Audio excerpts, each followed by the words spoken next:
On a repris du temps là. Des fois on reprend du retard, après on reprend du temps. Nous allons visiter une belle église monastère, une église dans monastère. Un couvent ou un couvent. C'est pas la même chose, couvent et monastère, mais nous, les laïcs, nous mélangeons tout. Le prêtre, il sait. Il a une différence entre un couvent et un monastère. Une petite différence, elle n'est pas si grande que ça. Alors là, c'est un monastère qui a été construit après le style gothique. Ils ont construit le gothique pour laisser entrer la lumière. Le style romanique, c'était les églises n'avaient pas beaucoup de lumière. Il fallait pas. Ils avaient très peu de vitraux romaniques, bien lourdes. Elle était bien lourde, des murs bien lourds. Croix latine toujours. Après les cathédrales, l'homme voulait s'approcher de Dieu. Alors il a monté, il fait des gueules. C'est parce que, comme la cathédrale de Notre-Dame, quand vous allez, les vitraux racontent la Bible, la vie des saints, parce que les gens à cette époque-là ne savaient pas lire. Hein? Il y avait très peu qui savaient lire, les moines, toujours les moines. Et regardez en face, regardez cette belle, ça c'est le monastère. Et nous allons visiter l'église. Le monastère, il fallait une journée entière pour visiter. Et voilà, comme c'est beau. Dom Manuel, du temps de Vasco da Gama, a fait redécorer tout ça. C'était bien plus sobre. Il va se garer le plus proche possible.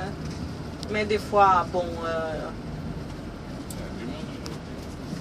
il y a beaucoup de monde, beaucoup de touristes. C'est un monument national pour notre indépendance, pour notre nation.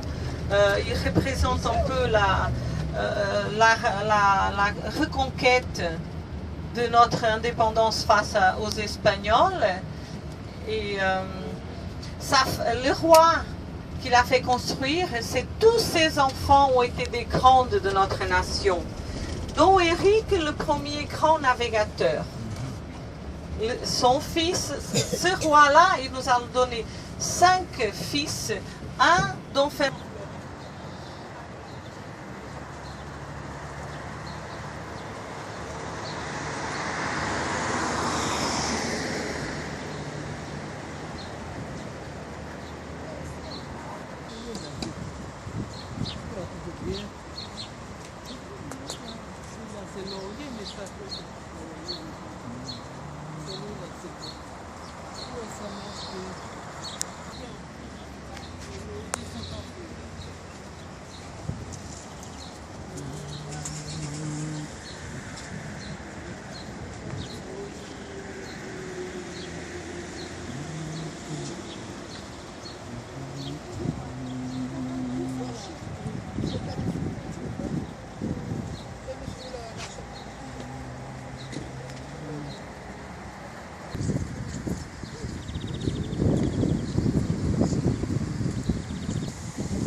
J'ai cherché ça.